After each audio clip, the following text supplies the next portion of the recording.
हरे कृष्ण, राधे राधे। भगवान ज्ञान दीपक चैनल में आपका बहुत बहुत स्वागत है। आइए आज मैं 11 नंबर अध्याय का 4 नंबर श्लोक में ये बताना चाहता हूँ कि how to motivate in my mind. मैं भागवत कथा का सारांश और समस्त ज्ञान मात्र 10, 15, 20 मिनट के अंदर आपको जान पाएंगे। अगर आप छात्र जीवन में हो तो इस बात को अवश्य सीखें और अपने मन में मजबूत बनाएं और मन को डिटॉक्स करें। ब्रेन को, मन को, पूरे बॉडी को डिटॉक्स करें बाय भागवत गीता। अपने गीता का ज्ञान से डिटॉक्सिक करें अपने मन को, अपने तन को, अपने वचन को। हर मन, क्रम, वचन, ये 3 रूप से अगर शुद्ध हो जाएं तो आपका जीवन सार्थक हो जाएगा और जीवन में धन्य धान्य, मानसिक सुख, शारीरिक सुख, धार्मिक सुख, आध्यात्मिक सुख सब प्राप्त आपको बहुत ही आसानी से, बहुत ही सरल विधि से हो सकता है। आप अपना भौतिकवादी में सारा कार्य करते रहें, कोई बात नहीं, लेकिन अपनी इस आत्मा को परमात्मा के लिए 1 मिनट, 2 मिनट, 10 मिनट, 15 मिनट, जो भी समय मिले भगवत ज्ञान का अवश्य अध्ययन करें। भगवत गीता का पाठ 18 अध्याय 700 श्लोक है। किसी भी एक श्लोक को पढ़ें, आपको ज्ञान की दिव्य दृष्टि श्री कृष्ण रूपी सूर्य आपके हृदय में जागेंगे और आप हृदय परिवर्तन कर लेंगे। आइए क्या कहते हैं भगवान 4 नंबर श्लोक पर 11 नंबर अध्याय का। मन्यसे यदि तच्छक्वयं मया दुष्टुमिति प्रभो योगेश्वर ततो मे त्वयं दर्शायात्मन मनव्ययम्।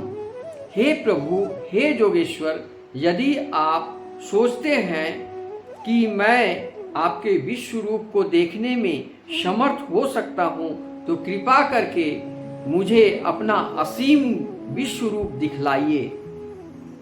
यानी विराट रूप देखना चाहते थे श्री अर्जुन। तात्पर्य ऐसा कहा जाता है कि भौतिक इंद्रियों के द्वारा न तो हम परमेश्वर का कोई रूप देख सकते हैं, न सुन सकते हैं, न अनुभव कर सकते हैं।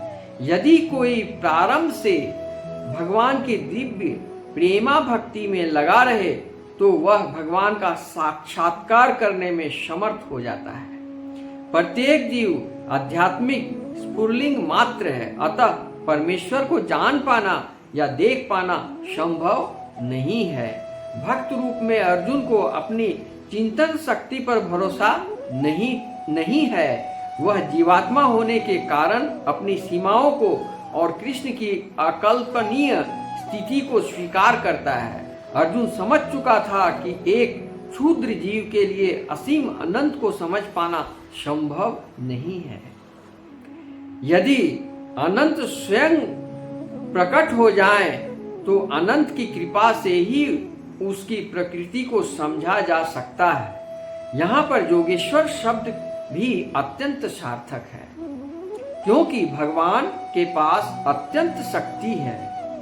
यदि वे चाहें तो असीम होकर भी अपने आप को प्रकट कर सकते हैं। अतः अर्जुन कृष्ण की कल्पनीय कृपा की याचना करता है। वह कृष्ण को आदेश नहीं देता जब तक कोई उनकी शरण में नहीं आता और भक्ति नहीं करता। कृष्ण अपने को प्रकट करने के लिए बाध्य नहीं है। अतः जिन्हें अपनी चिंतन शक्ति में मोह धर्म का भरोसा है, मनोधर्म की भरोसा है, वह कृष्ण का दर्शन नहीं कर पाते। आइए भगवान क्या कहते हैं 11 नंबर अध्याय का 5वां नंबर श्लोक। 11 नंबर अध्याय का 5वां नंबर श्लोक में कितनी बढ़िया बात भगवान कह रहे हैं। श्री कृष्ण उवाच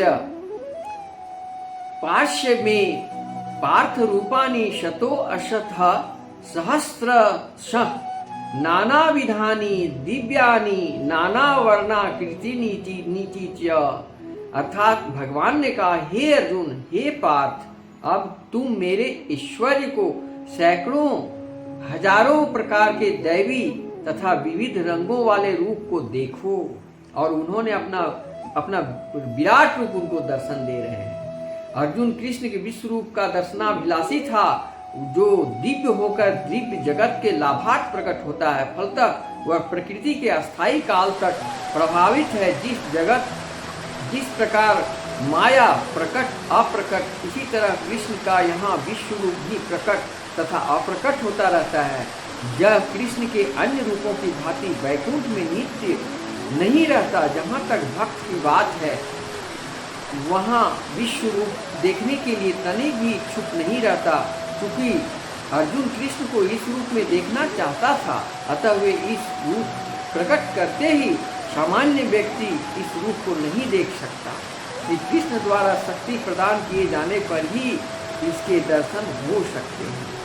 इस विराट रूप को देखने की शक्ति आम पब्लिक, आम मनुष्य और जीवधारी इंसान या कोई भी जीव में इतनी शक्ति नहीं है कि भगवान के विश्व रूप को दर्शन कर सके। लेकिन अगर कोई दर्शन कर पाते हैं तो उसमें श्री कृष्ण की लीला सम्मिलित है, उनकी इच्छा सम्मिलित है। आइए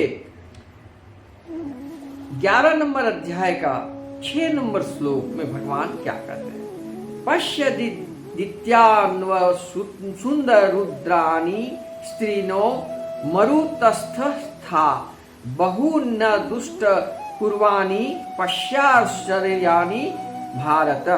हे भारत, लो तुम आदित्यों, वसुओं, रुद्रों, अश्विनी कुमारों के तथा अन्य देवताओं के विभिन्न रूपों को यहाँ देखो। तुम ऐसे अनेक आश्चर्यजनक रूपों को देखो जिन्हें पहले किसी ने न कभी देखा है और न सुना है। यद्यपि अर्जुन कृष्ण का अंतरंग सखा तथा अत्यंत विद्वान था, तो भी वह उनके विषय में कुछ नहीं जानता था।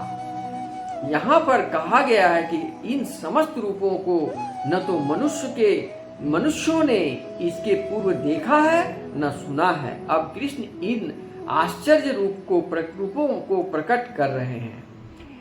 आइए 7वां नंबर श्लोक, 11 नंबर अध्याय का 7वां नंबर श्लोक बहुत इंपॉर्टेंट श्लोक है, ध्यान से सुनिए, कहीं जाइएगा नहीं। ये बड़ा ही दुर्लभ वक्त है आपके लिए। आपका हृदय परिवर्तन होगा, धर्म परिवर्तन हो, धर्म का विजय होगा और आपके तमाम सारी मनोकामनाएं पूरे होंगे। यह कस्थ जगत की पश्चाद्यत्य सचराचरम मम देहे गुणाकेश यश्चंद दृष्टिमी मिच्छसी। अर्थात हे अर्जुन, तुम जो भी देखना चाहो उसे तत्क्षण मेरे शरीर में देखो। तुम इस समय तथा भविष्य में भी जो भी देखना चाहते हो उसको इस विश्वरूप दिखाने वाला है। यहाँ एक ही स्थान पर चर अचर सब कुछ है। तात्पर्य, कोई भी व्यक्ति एक स्थान में बैठे बैठे सारा विश्व नहीं देख सकता। यहाँ तक कि बड़े से बड़ा वैज्ञानिक भी यह नहीं देख सकता कि ब्रह्मांड के अन्य भागों में क्या हो रहा है, किंतु अर्जुन जैसा भक्त यह देख सकता है कि सारी वस्तुएं जगत में कहाँ कहाँ स्थिर है। कृष्ण उसे शक्ति प्रदान करते हैं जिससे वह भूत, वर्तमान तथा भविष्य जो कुछ देखना चाहे देख सकता है। इस तरह अर्जुन कृष्ण के अनुग्रह से सारी वस्तुएं देखने में समर्थ हो जाते हैं। आइए 11 नंबर अध्याय का 8वां नंबर श्लोक। न तू मांग शाक्य से दुष्ट मने नेव स्वचक्षुषा दिव्यं ददामि चे चक्षु ते चक्षु पश्य ये में योगमेश्वरम। किंतु तुम मुझे अपनी इन आंखों से नहीं देख सकते, अतः मैं तुम्हें दिव्य आंखें दे रहा हूं। अब मेरे योग ऐश्वर्य को देखो। जो हमारी आंखें हैं, जो भौतिकवाद की आंखें हैं, जो इच्छाधारी जीवधारी हमारी 5 तत्व से बनी ये शरीर में जो आंखें हैं, इन आंखों से भगवान का दिव्य रूप नहीं देख सकते हैं। इसके लिए सनातनी भाइयों, मेरे साथियों, मेरे भक्तों, मेरे छात्रों, सबके लिए यही है कि भगवान जिसको दिव्य दृष्टि देते हैं और दिव्य चक्षु देते हैं, वही मात्र देख सकता है भगवान को। और इस दिव्य चक्षु को और दिव्य दृष्टि को पाने के लिए आपको कृष्ण भावनामृत में आना होगा। जब आप तन से, मन से, वचन से, कर्म से सब में लीन हो जाओगे, कृष्ण की आराधना में व्यस्त रहोगे, तब जाकर के ये हो सकता है कि आपको दिव्य चक्षु भगवान देंगे और आप साक्षात भगवान को दर्शन पा सकते हैं। बड़ा दुर्लभ होता है भगवान का दर्शन पाना, लेकिन आप इस बात को भी याद रखें कि गीता में भगवान कहते हैं कि मैं सर्वत्र हूँ और सब समय भक्तों के साथ हूँ, मगर मेरे पास वो आँखें जो दिव्य चक्षु होते हैं वो नहीं है, जिस कारण हम देख नहीं पाते हैं। ये मन, आत्मा और जो 5 इंद्रिय 6 इंद्रियाँ हैं, उनकी शक्ति में इतनी शक्ति नहीं है कि वो भगवान परमात्मा तक देख पाएँ। इसके लिए भगवान एक अलग तरह से दिव्य चक्षु का प्रदान करते हैं और अपने भक्तों पर दया करते हैं, तब उनको ये दर्शन देते हैं। फिर भी जो ज्ञानी होते हैं वो भगवान को समझ लेते हैं, पा लेते हैं, देख लेते हैं, दर्शन पा जाते हैं, मन में संतुष्टि उनकी हो जाती है, वो भ्रम में नहीं। इसकी पहचान क्या है? इसकी पहचान ये है कि जिस दिन आपके हृदय में भक्ति मार्ग जाग जाएगी, अहंकार नष्ट हो जाएंगे, लोभ नष्ट हो जाएंगे और सोना हो या मिट्टी सबको समभाव से देखने लगोगे, तब तुम पूर्ण ज्ञानी माने जाओगे, आध्यात्मिक वैराग्य माने जाओगे, तब तुम्हें सर्वत्र भगवान श्री कृष्ण दिखाई देंगे। आइए, इसमें कहते 8वां नंबर श्लोक में भगवान कहते हैं, न तू माँ शक्य से दुष्टविने चक्षसु दिव्य ददामी माँ चक्षु पक्ष में योगेश्वरम, किंतु तुम मुझे अपनी इन आँखों से नहीं देख सकते, मैं तुम्हें दिव्य आँखें दे रहा हूँ। अब मेरे योग ऐश्वर्य को देखो। शुद्ध भक्त कृष्ण को 2 भुजी रूप में के अतिरिक्त अन्य किसी भी रूप में देखने की इच्छा नहीं करता। भक्तों को भगवत कृपा से ही उनके विराट रूप का दर्शन दिव्य चक्षुओं से करना होता है, न कि मन से। कृष्ण के विराट रूप का दर्शन करने के लिए अर्जुन से कहा जाता है कि वह अपने मन को नहीं अपितु दृष्टि को बदले। कृष्ण का यह विराट रूप कोई महत्वपूर्ण नहीं है, यह बाद के श्लोकों में पता चल जाएगा। फिर भी चूंकि अर्जुन इसका दर्शन करना चाहता था, अतः भगवान ने उसे विराट रूप को दर्शन देने के लिए विशिष्ट दृष्टि प्रदान की। जो भक्त कृष्ण के साथ दिव्य संबंध से बंधे हैं, उनके ऐश्वर्यहीन प्रदर्शनों से नहीं अपितु उनके प्रेममय स्वरूपों से आकृष्ट होते हैं। कृष्ण के बाल संगी, कृष्ण के सखा तथा कृष्ण के माता पिता यह कभी नहीं चाहते थे कि कृष्ण उन्हें अपने ऐश्वर्यों का प्रदर्शन कराएं। वो तो शुद्ध प्रेम में इतने निमग्न रहते हैं कि उन्हें पता ही नहीं चलता कि कृष्ण भगवान हैं। वह प्रेम के आदान प्रदान में इतने विभोर रहते हैं। ये बड़ी ही दुर्लभ वाणियाँ है गीता के अंदर कि वे भूल जाते हैं कि श्री कृष्ण परमेश्वर हैं। यशोदा, देवकी, वासुदेव कोई नहीं जानते थे कि ये भगवान हैं। उनको लगता था ये मेरा भौतिक युग का भौतिकवादी पुत्र है। श्रीमद् भागवत में कहा गया है कि कृष्ण के साथ खेलने वाले बालक अत्यंत पवित्र आत्माएं हैं और कृष्ण के साथ इन प्रकार खेलने के अवसर उन्हें अनेकानेक जन्मों के बाद प्राप्त हुआ है। ऐसे बालक यह नहीं जानते कि कृष्ण भगवान हैं, वे उन्हें अपना निजी मित्र मानते हैं। अतः सुखदेव गोस्वामी यह श्लोक में सुनाते हैं, इत्थं सता ब्रह्म सुखानुभूत्या दास्यं गतानां पर दैवेतेन मायाश्रितानां नारदार्केन शाकं विजहृकृत पुण्य पुंजा। यह वह परम पुरुष है जिसे ऋषिगण निर्विशेष ब्रह्म करके मानते हैं, भक्तगण भगवान मानते हैं और सामान्य जन प्रकृति से उत्पन्न हुआ मानते हैं। ये बालक जिन्होंने अपने पूर्व जन्मों में अनेक पुण्य किए हैं, जब उनकी भगवान के साथ खेल रहे हैं, श्रीमद् भागवतम 10.12.11 के अनुसार तथ्य को यह भक्त विश्व रूप देखने का इच्छुक नहीं रहता, किंतु अर्जुन कृष्ण के कथनों की पुष्टि करने के लिए विश्व रूप का दर्शन करना चाहता था, जिससे भविष्य में लोग यह समझ सके कि कृष्ण न केवल सैद्धांतिक व दार्शनिक रूप से अर्जुन के समक्ष प्रकट हुए, अपितु साक्षात रूप में प्रकट हुए।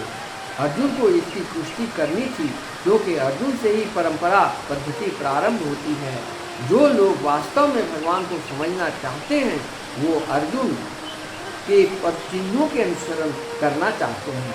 वे जान लेना चाहिए, उन्हें यह जान लेना चाहिए कि कृष्ण न केवल सैद्धांतिक रूप में, अपितु वास्तव में अर्जुन के समक्ष परमेश्वर के रूप में प्रकट हुए। भगवान ने अर्जुन को अपना विश्व रूप देखने के लिए आवश्यक शक्ति प्रदान की। क्योंकि वे जानते थे कि अर्जुन इस रूप को देखने के लिए विशेष इच्छुक न था, जैसा कि हम पहले बता चुके हैं। संजय उवाच एवत् मुक्ता तत्त्वो राजन्म हयो योगेश्वरो हरि दर्शयामाश पार्थाय परम रूप परमेश्वरम। संजय ने कहा, हे राजा, इस प्रकार कहकर महायोगेश्वर भगवान ने अर्जुन को अपना विश्व रूप दिखलाया। हे अर्जुन, उनके विश्व रूप में असंख्य मुख, असंख्य नेत्र, असंख्य आश्चर्यजनक दृश्य हैं। देखें, यह रूप अनेक देवी आभूषणों से अलंकृत था, अनेक देवी हथियार उठाए हुए था, देवी मालाएं तथा वस्त्र धारण किए थे, उस पर अनेक दिव्य सुगंधियां लगी थी। सब कुछ आश्चर्यमय, तेजमय, असीम तथा सर्वत्र व्याप्त था। तात्पर्य, इन दोनों श्लोकों में अनेक शब्द का बारंबार प्रयोग हुआ है, जो यह सूचित करता है कि अर्जुन जिस रूप में देख रहा था, उसके हाथों, मुखों, पांवों की कोई सीमा न थी। ये रूप सारे ब्रह्मांड में फैले हुए थे, किंतु भगवत कृपा से अर्जुन उन्हें एक स्थान पर बैठे बैठे देख रहा था। यह सब कृष्ण की अचिंत्य शक्ति के कारण था। 11 नंबर अध्याय का 12 नंबर श्लोक। दीवी सूर्य सहस्रस्य भवेदुर्गदपदुत्थिता यदि भा सदृशी सा श्याम भक्तस्य महात्मयनम। यदि आकाश में हजारों सूर्य एक साथ उदय हों, तो उनका प्रकाश शायद परम पुरुष के इस विश्व रूप के तेज की क्षमता कर सके। अर्जुन ने जो देखा वह अकथ्य था। जो संजय धृतराष्ट्र को उस महान दर्शन की मानसिकता चित्र उपस्थित करने का प्रयत्न कर रहा है, न तो संजय वहाँ था, न धृतराष्ट्र था, किंतु व्यासदेव ने के अनुग्रह से संजय सारी घटनाओं को देख सकता था। अतएव इस स्थिति की तुलना एक काल्पनिक घटना हजारों सूर्यों से कर रहा है, जिससे इसे समझा जा सके। ये एक बात याद रखें, ये गीता का ज्ञान हमें बड़ा ही दुर्लभ और बड़ा ही महत्वपूर्ण एक ऐसा फल वाला कृष्ण भावनामृत है, जो न इस फल में गुठली है, न छिलका है, न वेस्ट करने वाला कोई चीज़ है। प्रत्येक श्लोक अमृत की वाणियाँ हैं, अमृत के समान है। आइए इस अमृत के एक चम्मच अपने हृदय में धारण करें और अपने आप को कृतार्थ हो जाएं। आइए 11 नंबर अध्याय का 13 नंबर श्लोक। तत्रैकस्थं जगत्कृतं प्रविभक्त मने कथा अपश्य देवस्य शरीरे पांडवस्तदा। उस समय अर्जुन भगवान के विश्व रूप में एक ही स्थान पर स्थित हजारों भागों में विभक्त ब्रह्मांड के अनंत अंशों को देख सका। तात्पर्य, तत्र शब्द अत्यंत महत्वपूर्ण है। इससे सूचित होता है कि जब अर्जुन ने विश्व रूप देखा, उस समय अर्जुन तथा कृष्ण दोनों ही रथ पर बैठे थे। युद्ध भूमि के अन्य लोग इस रूप को नहीं देख सके, क्योंकि कृष्ण ने केवल अर्जुन को दृष्टि प्रदान की थी। वह कृष्ण के शरीर में हजारों लोक देख सका। जैसा कि वैदिक शास्त्रों से पता चलता है कि ब्रह्मांड अनेक हैं और लोक भी अनेक हैं। इनमें से कुछ मिट्टी के बने हैं, कुछ सोने के, कुछ रत्नों के, कुछ बहुत बड़े हैं, तो कुछ बहुत बड़े नहीं हैं। अपने रथ पर बैठकर अर्जुन इन सबों को देख सकता था, किंतु कोई यह नहीं जान पाया कि अर्जुन तथा कृष्ण के बीच क्या चल रहा है। उतना बड़ा युद्ध में कोई नहीं समझ सका कि अर्जुन को दर्शन विराट रूप में भगवान श्री कृष्ण दे रहे हैं, और भगवान श्री कृष्ण का दर्शन विराट रूप में अर्जुन पा रहे हैं। और लेकिन इसका गीता में इसका पूर्ण रूप से विश्लेषण किया गया है, और विराट रूप का विश्लेषण किया गया है जो प्रत्येक व्यक्ति जानना चाहते हैं और जानते हैं, समझते हैं, अपने हृदय को परिवर्तन करते हैं। आइए 11 नंबर अध्याय का 14 नंबर श्लोक। ततः सह विष्टो हिष्ट्रियोरमा धनंजय प्रणम्य शीर्षा देवं कृतांजलिर भाषत। अर्थात तब मोहग्रस्त तथा आश्चर्यचकित रोमांचित हुए अर्जुन ने प्रणाम करने के लिए मस्तक झुकाया और हाथ जोड़कर भगवान से प्रार्थना करने लगे। एक बार दिव्य दर्शन हुआ नहीं कि कृष्ण तथा अर्जुन के पारस्परिक संबंध तुरंत बदल गए। अभी तक कृष्ण ने अर्जुन के में मैत्री संबंध था, किंतु दर्शन होते ही अर्जुन अत्यंत आदर पूर्वक प्रणाम कर रहा है और हाथ जोड़कर कृष्ण से प्रार्थना कर रहा है कि वह उनके विश्व रूप की प्रशंसा कर रहा है। इस प्रकार अर्जुन का संबंध मित्रता का न रहकर आश्चर्य का बन जाता है। वास्तव में कोई दोस्त अगर आपके साथ कोई दोस्त अगर मित्र है और बचपन से आपके साथ खेल रहा है और अचानक वो भगवान बन के विराट रूप में दर्शन दे दे, तो आपको और मित्रता नहीं रह जाएगी, वहाँ पर आश्चर्य ही आश्चर्य रहेगा और उनको आप दिल से नतमस्तक होकर के प्रणाम करने लगोगे। ठीक उसी तरह अर्जुन ने करने। बड़े बड़े भक्त कृष्ण को समस्त संबंधों का आधार मानते हैं। शास्त्रों में 12 प्रकार के संबंधों का उल्लेख है। ये सब कृष्ण में निहित है। यह कहा जाता है कि वे दो जीवों के बीच, देवताओं के बीच, भगवान तथा भक्त के बीच पारस्परिक आदान प्रदान होने वाले संबंधों का सागर है। बहुत बढ़िया आज की कथा थी। मैं आज यहीं तक सुनाऊंगा। फिर कल मैं 15 नंबर अध्याय 11 का 15 नंबर श्लोक के बारे में बताऊंगा। मैं छोटे छोटे वीडियो कंटेंट में अपना भागवत कथा प्रचार कर रहा हूँ।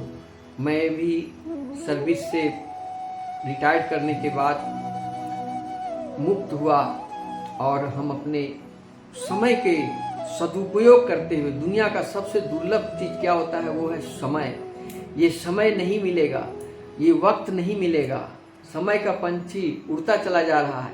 एको घड़ी आधी में पुण्याद हरिनाम संकीर्तन कर लो, भगवत कथा सुन लो। इसके बाद दुनिया से जाओगे तो तुम्हें कोई अफसोस नहीं होगी। तो ठीक वही मैं करना चाहता हूँ। मेरे सनातनी भाइयों, आज विश्व में महाभारत कथा का जो अमृत वाणियाँ है, वो गीता का डंका बज रहा है। पूरे विश्व राधे राधे कर रहे हैं। पूरा विश्व में हरिनाम संकीर्तन का महामंत्र जिसको कहते हैं, जिसको नाम जपते ही आपके सारे भाव बंधन के क्लेश मात्र नष्ट हो जाते हैं। वो है क्या? हरे कृष्ण कृष्ण कृष्ण हरे हरे, हरे राम राम राम हरे हरे। इतना ही जाप करते ही, इससे बड़ा कोई मंत्र नहीं। सतयुग में लोग वर्षों, बहुत लंबी आयु होती थी, हजारों वर्षों तक लोग तपस्या करते थे, तब जाकर भगवान का दर्शन होता था। त्रेता द्वापर में भी बड़े बड़े अश्वमेध यज्ञ होते थे, तब जाकर कहीं पुण्य का मार्ग मिलता था। लेकिन कलियुग में ये ऑफर है, क्योंकि कलियुग में मनुष्य का जीवन बहुत छोटा है, बहुत कम आयु के लोग हैं, बहुत जल्दी जन्म लेते हैं और जल्दी बड़े भी हो जाते हैं, जल्दी वृद्ध हो जाते हैं और जल्दी खत्म भी हो जाते हैं, मृत्यु लोक में चले जाते हैं। उनके पास इतना समय नहीं है। लेकिन उनको एक ऑफर दिया हुआ है, जो फ्री का ऑफर कलियुग महाराज ने दिया है कि आप थोड़ा सा भी एक घड़ी आधो में पुण्यादि हरिनाम संकीर्तन कर लेते हो तो तुम्हारा इस भव बंधन से मुक्ति पा सकते हो। ये ऑप्शन है। लेकिन बाहर हमारा मानव समाज के लोग जो तामसिक विचारधारा वाले हैं, इसमें लेस मात्र भी सुनने वाले नहीं हैं। ये अपने आप को परिवर्तन नहीं कर सकते हैं। तो मैंने अपने गुरु से पूछा कि गुरुदेव ऐसे तामसिक लोग क्यों पैदा होते हैं। बोले नहीं, ये भगवान का दिया हुआ, भगवान से मिला हुआ ये दंड अभिशाप है, वो सात्विक में जा नहीं सकते। मान लीजिए सात्विक पुरुष को अंदर में जब अहंकार आ जाता है तो भगवान उनको श्राप देते हैं कि जाओ तुम 3 जन्म तामसिक रूप में जन्म लोगे और रात्रि में जगोगे, दिन में तुम सोओगे। ऐसा उसको अभिशाप दिया रहता है और हरिनाम संकीर्तन तुमसे लाखों मील दूर रहेगा 3 जन्म तक, 4 जन्म तक, 10 जन्म तक। ये सब श्राप के अनुसार है। इसीलिए तमोगुण में भी लोग भरे पड़े हैं, सब शापित हैं। वो हरिनाम संकीर्तन नहीं करेंगे, भागवत कथा नहीं सुनेंगे, मैं जो वीडियो कंटेंट दे रहा हूँ ये भी नहीं सुनेंगे, वो हट जाएंगे। लेकिन जो सात्विक लोग हैं, सात्विक सोच वाले लोग हैं, सात्विक विचार वाले लोग हैं, सात्विक मानसिकता वाले लोग, उसको हमारी ये शुद्ध टूटी फूटी वाणियाँ अमृत के समान लगेगी और वे दिन रात हरिनाम संकीर्तन में लगे रहते हैं और भगवान श्री कृष्ण की सेवा में लगे रहते हैं और हर समय वो वही सब कार्य करते रहते हैं जो भगवान की भक्ति, पूजा, प्रसाद, शुद्धि, घर की सफाई में ही दिन बीत जाता है और शुद्ध चित्त से हरिनाम संकीर्तन करते रहते हैं, हरिनाम गुणगान करते रहते हैं और जीवन में मनुष्य कुल में जो जन्म लिए हुए बड़ा ही अपरंपार भाग्यशाली है। उससे भी बड़ा भाग्यशाली वो है जो भगवत कथा को सुनते हैं, पढ़ते हैं और शुद्ध रूप से भगवान की भक्ति करते हैं और सात्विक सतोगुणी होते हैं। उनको कोई भय, कोई लोभ, कोई मोह, कोई वासना नहीं होती, इन सब से परे होते हैं। तो ऐसे व्यक्ति भगवान में लीन रहते हैं, तपस्या में लीन रहते हैं और सात्विक कहलाते हैं। उनके हवा से, उनकी वाणियों से बहुत सारे पापियों लोग जो उनके करीब आते हैं, उनकी वचन को सुनते हैं, उससे भी कुछ लोगों का हृदय परिवर्तन हो जाता है और धर्म का प्रचार हो जाता है। इसलिए आइए भगवत कथा का अध्ययन करें, चिंतन करें, पठन करें, मनन करें। अगर आपके अगल बगल में कहीं भागवत कथा हो तो अवश्य जाएं, लेकिन भागवत कथा सुनने के पहले 3 बात का ध्यान होना चाहिए। पहली कि आप बिल्कुल शुद्ध शाकाहारी भोजन करेंगे। नंबर 2, आप कोई भी पाप आचरण नहीं करेंगे। तीसरा, कोई भी आप गलत कार्य जो तामसिक आचार विहार पाप आचरण है उससे परहेज करके तभी आप कथा सुनने जाएंगे और कथा का श्रवण करेंगे, चिंतन करेंगे। अगर आपको कोई बात उसमें अच्छी लगी तो उसको अपना डायरी में लिख लिया करेंगे। ऐसे तो हर एक घर में गीता का किताब है ही, ग्रंथ, भागवत ग्रंथ की किताब प्रत्येक घर में है, लेकिन पढ़ते नहीं हैं। उसको एक को घड़ी, आधो घड़ी पढ़ो, उसको समझो, उसका मनन करो, चिंतन करो। आज की कथा यहीं तक समाप्त। हरे कृष्ण कृष्ण कृष्ण हरे हरे, हरे राम